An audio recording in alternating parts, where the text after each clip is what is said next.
انسان کو جو دیگر اس کے مشارکات سے ممتاز کیا ہے وہ علم کی وجہ سے کیا ہے۔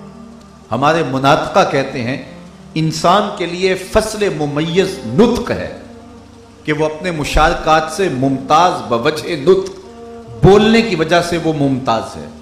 باقی مشارکات جو اس کے ہیں وہ بولتے نہیں ہیں، یہ بولتا ہے۔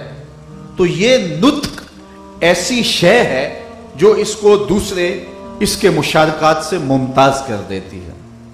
اعلی حضرت امام اہل محبت امام الشاہ احمد رضا خان فاضل بریلوی علیہ رحمہ سے سوال ہوا کہ مناطقہ کے نزدیک انسان کے لیے فصل ممیز نطق ہے، کیا یہ بات درست ہے؟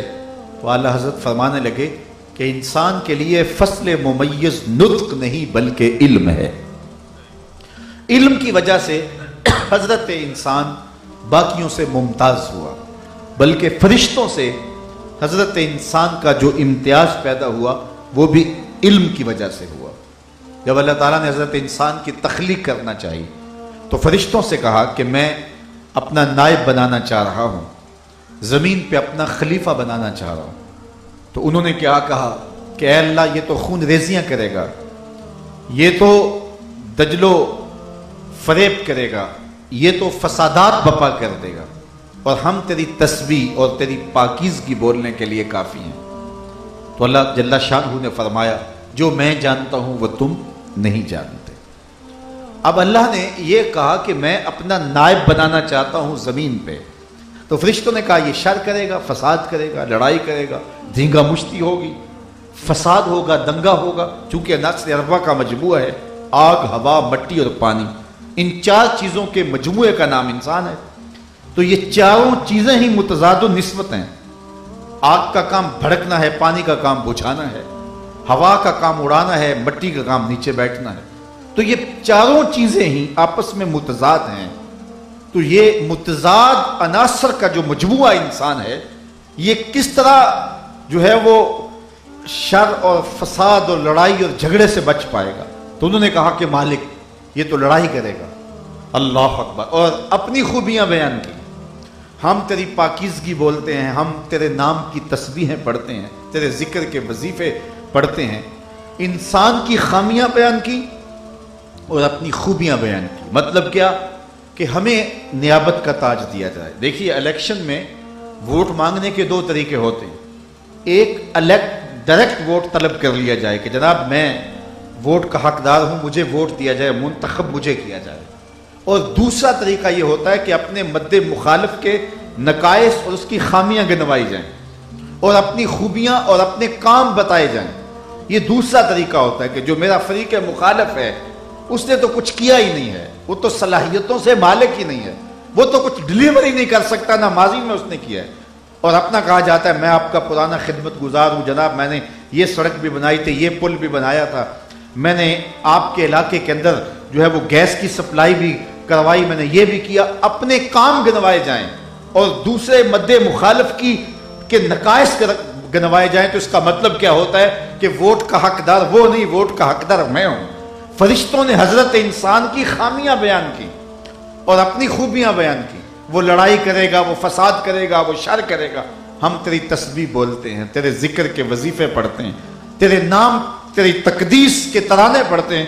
تو اللہ تعالیٰ جل شانہ نے فرمایا جو میں جانتا ہوں وہ تم نہیں جانتے۔ اب کیا ہوا؟ اللہ تعالیٰ جل شانہ نے حضرت آدم علیہ السلام کو کچھ چیزوں کے نام بتائے، سکھائے، اور پھر وہ چیزیں فرشتوں پہ پیش کی اور کہا مجھے ان چیزوں کے نام بتاؤ۔ اللہ اکبر، فرشتے ان چیزوں کے نام نہیں جانتے تھے، سکھائے نہیں گئے تھے، تو وہ کہنے لگے کہ لا علم لنا الا ما علمتنا، ہمیں تو وہی پتہ ہے جو ہمیں سکھایا گیا ہے، یہ تو ہمیں بتایا ہی نہیں گیا۔ تو کہا اے آدم تم ان چیزوں کے نام بتاؤ۔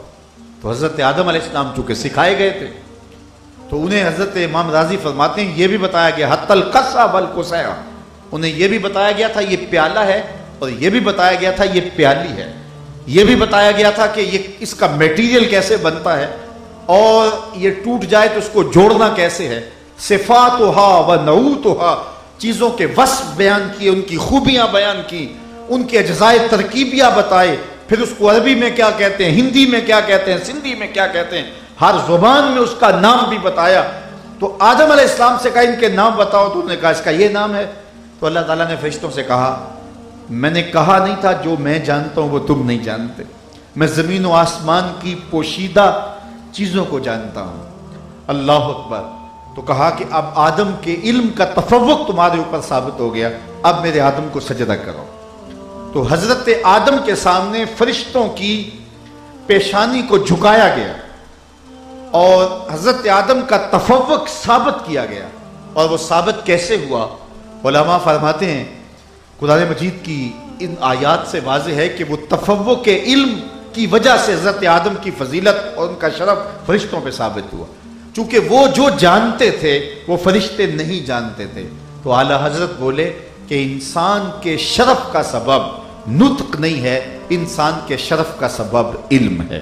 تو علم کی وجہ سے وہ اپنے دیگر مشارکات سے ممتاز ہے. یہاں ایک بات میں اور عرض کر کے اپنی گفتگو کو سمیٹنے کی جانب لے جاؤں، اور وہ یہ کہ اللہ نے دعویٰ یہ کیا تھا کہ جو میں جانتا ہوں وہ تم نہیں جانتے.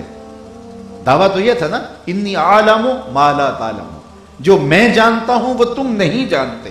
لیکن دلیل کیا دی؟ جو آدم جانتے ہیں وہ فرشتے نہیں جانتے. اللہ نے اپنے عالم ہونے کی بات کی، لیکن جو دلیل تھی وہ آدم علیہ السلام کے عالم ہونے کی تھی. تو اس کا کیا جواب ہے؟ اللہ اکبر. اس کا جواب یہ ہے کہ حضرت آدم علیہ السلام اللہ کے علم کا مظہر بنے. یعنی علم الہی تھا، علم اللہ کا تھا، لیکن ظاہر وجود آدم سے ہوا.